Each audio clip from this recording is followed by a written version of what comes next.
What is going on, guys, and welcome to the newest upload on Exponential DFS. I am Michael, or that guy Expo, and I am doing a solo episode today of Exponential Sports Talk. So this video is going to be uploaded on Tuesday, August 2nd. So we had the trade deadline yesterday, as you can see from the picture on I think it's going to be on my right on your screen. This is the trade deadline special. So I'm going to be talking about kind of what went down yesterday, Monday, for the trade deadline for Major League Baseball. And that's really just going to be the main talk. This is probably going to be a much shorter episode than we had last time with Corey, and he'll be back later on this week with another episode with me, most likely on Friday. So what we're going to be discussing today is kind of all the big trades that went down, kind of my opinions, and then some follow-up kind of that went down that night. So the first big trade that I want to kind of discuss is the Dodgers getting Josh Reddick and Rich Hill from the A's. Now, they had to give up 3 prospects to do this deal, one of which, Frankie Montas, is in the top 100 Baseball America prospects. So it's an interesting trade for the A's and the Dodgers, both of them. So from kind of both points of view here, the Dodgers are getting a pretty solid right fielder in Josh Reddick to take over for Yasiel Puig, and that's something we're going to get into later on after this, kind of how they handled the Yasiel Puig situation. But Josh Reddick will be the starting right fielder most likely for the Dodgers. And then they get Rich Hill, who's been battling injuries recently. A guy that the Red Sox had, I believe it was a year or two ago, pitching for the A's now. He was rumored to maybe be going back to Boston, rumored to be going to several different places, and then he kind of got hurt. So there have been teams that were concerned about his injury status. So that's kind of been one of the reasons why he wasn't moved, I would say, in maybe a bigger trade. But this is still a relatively large trade for the injury concerns here for Rich Hill. Now, the concern from the Dodgers side, even though you get Josh Reddick to play right field, Rich Hill's most likely a rental. That's something that it's kind of well known that he's a free agent after this year. So you never really know what you're going to get out of a rental for 2 months when you're giving up 3 prospects. Now, are they having to unload a ton of prospects in this trade? No. 3, one of which is a pretty solid player in the top 100, and the other 2 are relatively solid prospects as well. So they did have to give up a little bit, but I would say that they got away not having to give up a ton. Now, from the A's perspective, you needed to trade Rich Hill. You're not contending this year. You needed to trade Rich Hill, get something out of it, because he's most likely going to walk. And Josh Reddick kind of is the piece that needed to be in this trade for the Dodgers to really be interested, because then they have a guy that's a pretty good piece, and they were in desperate need of another outfielder to make a push, and this really does add to the rotation with Rich Hill. So I do really like the trade from the Dodgers' point of view, landing both those guys, very solid players. I don't think they had to give up too much to get them, and from the A's point of view, it makes sense. It makes sense from the A's point of view. It would suck to be an A's fan. I think Reddick is a very nice player. The Rich Hill part, you're not going to re-sign him after this year most likely anyway, but having to give up Josh Reddick in this deal is kind of the painful part. Now, moving into the part that I think the Dodgers screwed up in, kind of handling the Yasiel Puig situation, I think they really didn't handle this very well. So they basically had let him know that, listen, if we land another outfielder, we're going to be sending you down, or you're going to be traded. Now, when you hear that as a player, I would, especially someone like Yasiel Puig, I would probably be expected to be traded, just given the fact that he is on a pretty big contract. He's not a minor league talent player. He has not played well really the last 2 seasons, this year and last year, hitting, I think, under 260 both seasons, and his on-base percentage isn't very impressive either, and his power is down. So if you're him, though, I would not be expecting to be going down to AAA. Now, that is what's going to end up happening. I guess they're going to probably make the move today, which is Tuesday. He did make the trip with the Major League team to Colorado. So I don't know how to feel about this. I feel pretty bad for him. He hasn't been performing, so it's hard to really feel that bad for him if he hasn't been performing. But he is a Major League player, and I think the Dodgers know this, and the Dodgers went out and got ready because they think they have a really good chance this year, which they certainly do. They definitely still have a chance of catching the Giants. The Giants are coming off of being really banged up. They really improved today, and we'll talk about that in my opinion. But they definitely do have a chance to catch the Giants. Definitely have a chance to get in through the wild card if they don't catch them. So really solidifies this team. Now, again, Yasiel Puig, I guess they couldn't find a trade they were comfortable with sending him elsewhere, which I don't blame a team for not wanting to send a piece like that if they're not getting the deal that they really want. But I think you kind of owe it to him maybe to move him elsewhere if possible, just given because of his contract situation. He's not a minor league player now. He's going to have to go down to the minor leagues. So I don't know how to feel about it, honestly. I think Puig kind of got the short end of the stick here. I think he was probably expecting to be traded once he found out the Dodgers got Reddick. That would be what I would be expecting, but now he's just having to go down to AAA. So definitely rough on him. All right. That was something I already talked about with the opportunity. So Puig, that's going to happen. So the next, it's kind of more of a minor deal, but the Orioles landing Steve Pearce. The Orioles really didn't do much at all. I don't know if they really did enough. That pitching staff just, in my opinion, just isn't good enough. It's not a playoff starting rotation. I've been saying this for a while. I think they're going to fizzle off, and we're somewhat seeing it just given their recent play, but I mean, they're hanging there. They're still at the top of the AL East with Toronto. The Red Sox are right there too. They're all within like a game or a game and a half of each other now after last night. So it's really a tight race for that in the wild card spots. I mean, it's very possible you could have all three of those teams make it, but I do think that the Orioles will fizzle off and won't make the playoffs. That offense is very scary with Trumbo, Machado, Chris Davis, right? But I think that rotation just isn't good enough. I just really don't. I mean, they have some solid. I mean, Tillman's thrown great this year for them, but I just don't see it. And I don't think a Steve Pearce trade isn't going to make worlds of difference for them, especially when they really needed help in their rotation and just really didn't get anything that I think is going to make that much of an impact.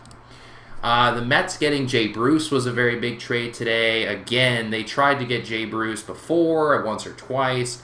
Fell through because of physicals. This time it didn't almost fall through because of physicals, but there were complications with one of the players that was going to go over in the trade in minor league players. Obviously, the main piece going from the Mets to the Reds is Brandon Nimmo. I haven't really seen Nimmo play all that much, so I can't really give a great opinion on him. I think he's a solid young player. I don't know if he's really a superstar type talent. That's kind of what I'm hearing today on ESPN and things like that. That he's not probably an all-star talent or superstar talent type player, but he's a very solid young player that's kind of come on the scene this year and played relatively well for the Mets. Now, that's not the only guy going in this trade. They had to give up Dilson Herrera and Max Voltel. I believe Nimmo is the only one in the top 100. I could be wrong there. I could take a quick look at that. So Herrera is not. I didn't think he was.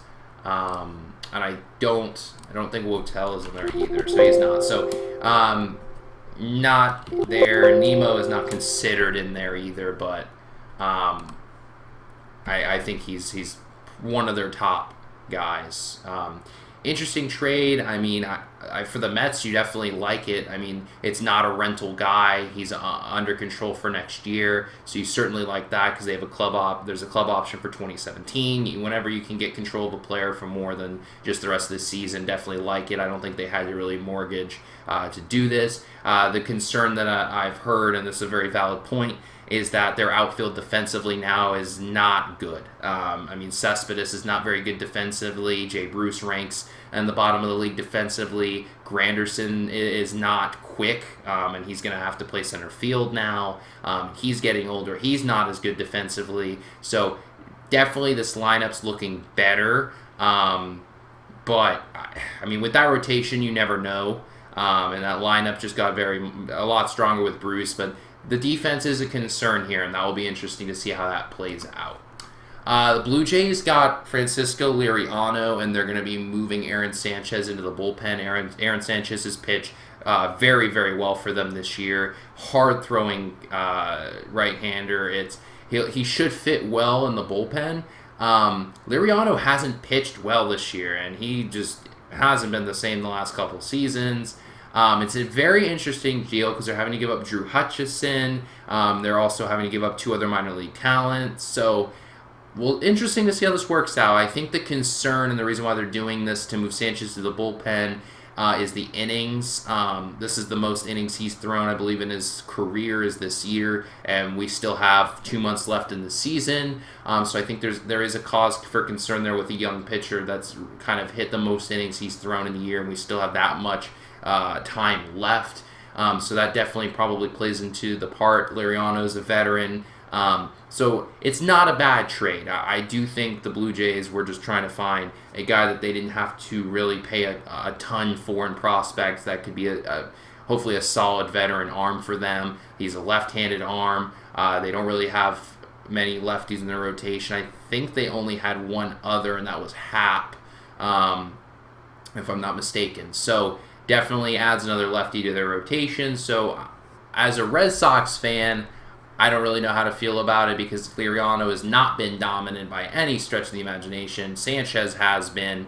So I think it makes that spot in the rotation weaker. But again, I think the main reason for this deal is the concern over the innings, and Sanchez can definitely go out of that bullpen and thrive. So another big deal. Rangers made 2 of them, so we'll move on to those next. Beltran and Lucroy. They didn't have to give up Joey Gallo in either of these trades, which I think is very surprising in my opinion. I really thought that if they were going to make any big deals at all, whether it's for Chris Sale, which was kind of rumored, it kind of fizzled off with all the Sale rumors the day before and the deadline day. With really, it was just kind of the Red Sox and the Rangers almost the whole way, I would say, that kind of had the minor league talent, because the Rangers could have given up Profar and Gallo as main pieces in the deal for Sale. The Red Sox have a very deep farm system that they could have packaged quite a few prospects there. But I think the Rangers did a very good job here. I mean, obviously the Beltran deal is a rental, so they really are kind of going there. Dylan Taint, Eric Swanson, Nick Green, 3 guys, right, that aren't in the top 100. So I believe Tate is not in there. I just had checked on. So Tate is. They have one guy in this deal to the Yankees that is in the top 100. He's 69th according to Baseball America. He's the only top 100 guy in the deal. But when you're the Yankees and you're saying, well, we get a top 100 talent prospect and 2 other minor leaguers that are pretty solid players for a 2-month rental, because Beltran, I mean, he could have re-signed with the Yankees. But I think the Yankees are really trying to get younger, and they really improved their farm system today tremendously. So I think this was a great trade for the Yankees, which I hate to say as a Red Sox fan, but I think this was a great pull for Beltran. I think they got a great haul for all the guys they traded. Chapman, who's going to be a rental. Aaron Drew Miller, they got a great haul for. Beltran, they got 3 solid prospects for him. So I think the Rangers, it makes sense for the Rangers. They really needed a DH after Prince Fielder went down. He's a switch hitter, so that works. I think he should do very well in Texas. And it really, really does make sense just for the fact that they're not going to have to play him on defense because he's going to be playing DH. So that really, really helps. He can focus on hitting. He's hit extremely well this year. I like the trade from both points of view there. Now, the Lucroy deal is also interesting because obviously he's under control for next season, and then he'll become a free agent, and he probably will not sign long term. He's going to want to go as a free agent. Now, this deal is the one that they really had to give up prospects. Now, this was the deal that everyone was saying, okay, they're going to have to give up Joey Gallo in this deal. They're going to have to. Once they got Beltran and then it made kind of more likely that Gallo was going to go in the Lucroy deal, and he did. They actually got Lewis Brinson instead. Now, according to Baseball America, Gallo is the 10th overall, Brinson 16th. So I wonder if what happened was basically the talks back and forth was, okay, you can get a Gallo and kind of a mid-tier or low-high tier prospect, or you can get Brinson and Luis Ortiz, who is also in the top 100. I can get his exact number. I believe he's in the 60s, if I'm not mistaken. 40s or 60s, I do not recall. Let me look that up. 64th. Okay, so he is in the 60s. So I think that might have been what occurred. It's also possible that the Brewers preferred Brinson over Gallo, but I don't see that as very likely. I think probably what occurred was the Rangers were kind of talking with, you can get Gallo and kind of more of a mid-tier or high or lower high-tier type prospect, or you can get Brinson and Luis Ortiz. But they also got Jeffress in this deal with Lucroy. So I really do like this trade for the Rangers as well. Catcher's a very weak spot in their lineup and their defense. Like this trade even more than the Beltran trade. They did have to give up two very coveted prospects. I understand that. But I think the fact that he's under control for next year, Jeffress can help in their bullpen immediately. Really do like this deal a lot.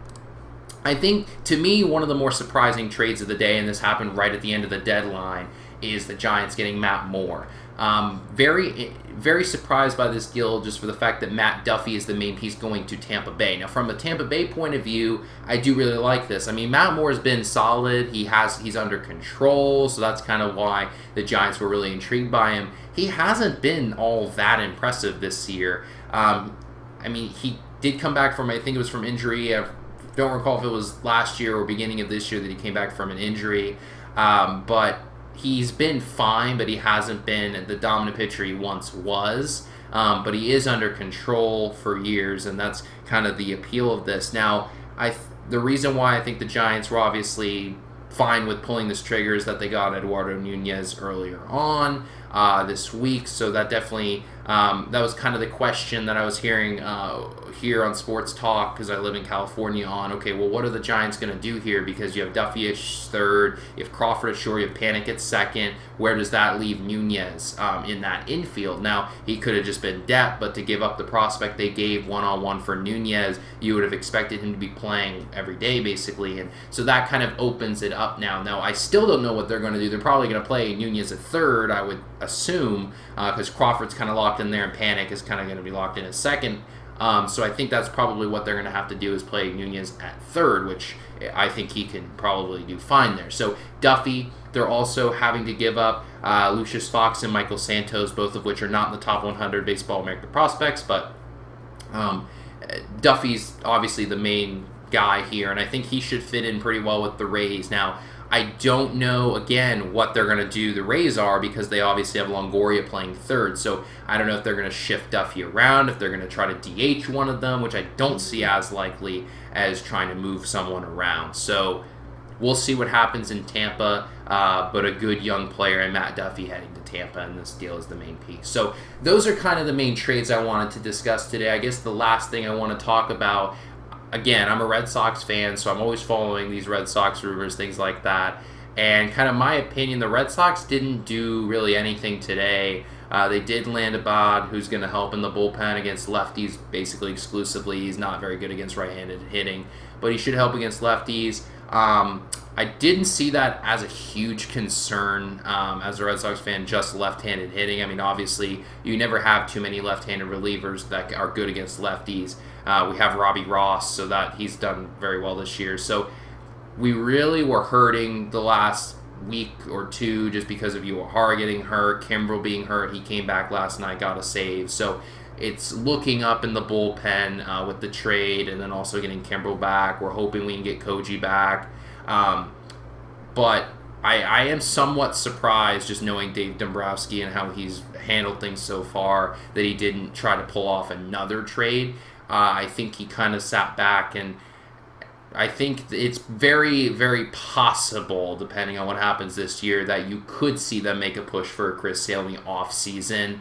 I would not be surprised by that at all. I think he just wasn't sold on doing it right now, because I feel like the fact that David Price pitched phenomenal his last start, and he didn't know this because the trade deadline had already passed, but Eduardo Rodriguez last night pitched phenomenal in Seattle. So the rotation is looking up. Porcello's been extremely solid. Stephen Wright has been very solid this year. David Price looks like he might be turning it around. Eduardo Rodriguez is turning it around. Drew Pomeranz, their new addition, pitched pretty well his last time out as well. So definitely looking up in that rotation, so I think the Red Sox have a solid chance to make a run in the AL this year. So kind of talking about some of the line movements for the World Series winner, according to Vegas.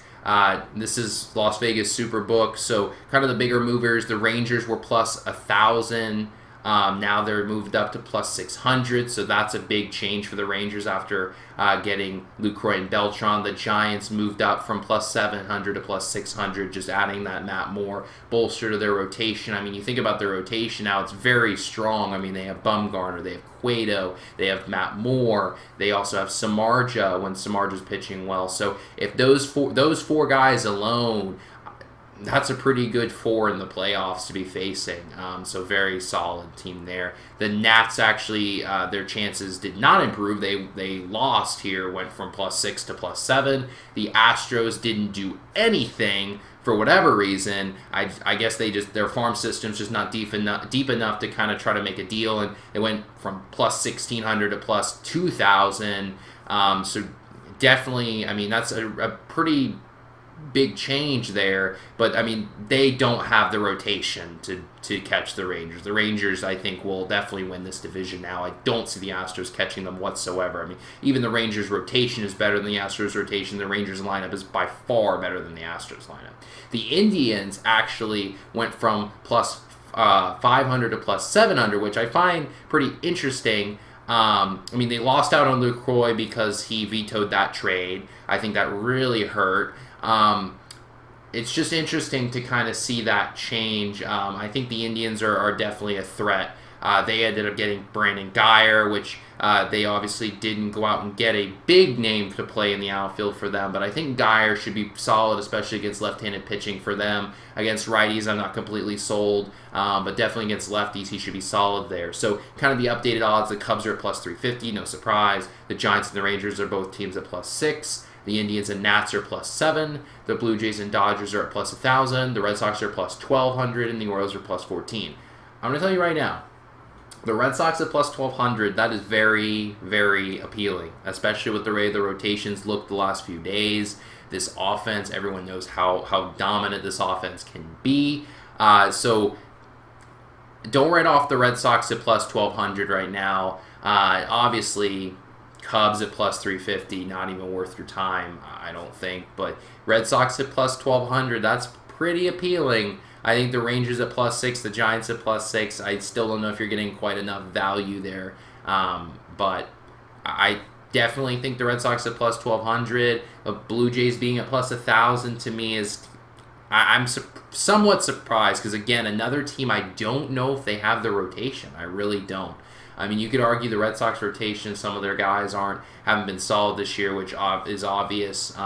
But I think in a series, if you pitted the Red Sox and the Blue Jays against each other, I would hand the Red Sox kind of to be the favorites. But obviously, that's not how this works. It's the rest of the season to get into the playoffs. But I'm pretty confident the Red Sox will make it at least as a wild card team. But at plus 12 for, I think, a solid team, definitely maybe worth your time. So thank you very much for joining me today on the first solo pod I've done for Exponential Sports Talk. It's been the trade deadline special. Look for another video. Hopefully 2 more this week. If not, should be one up on Friday with Corey or Legion of Boom, as we'll be discussing some new topics outside of trades for baseball. Thank you very much, guys, for tuning in. Leave a like, subscribe, comment. Thank you guys so much for tuning in. This has been Michael, That Guy Expo. See you guys.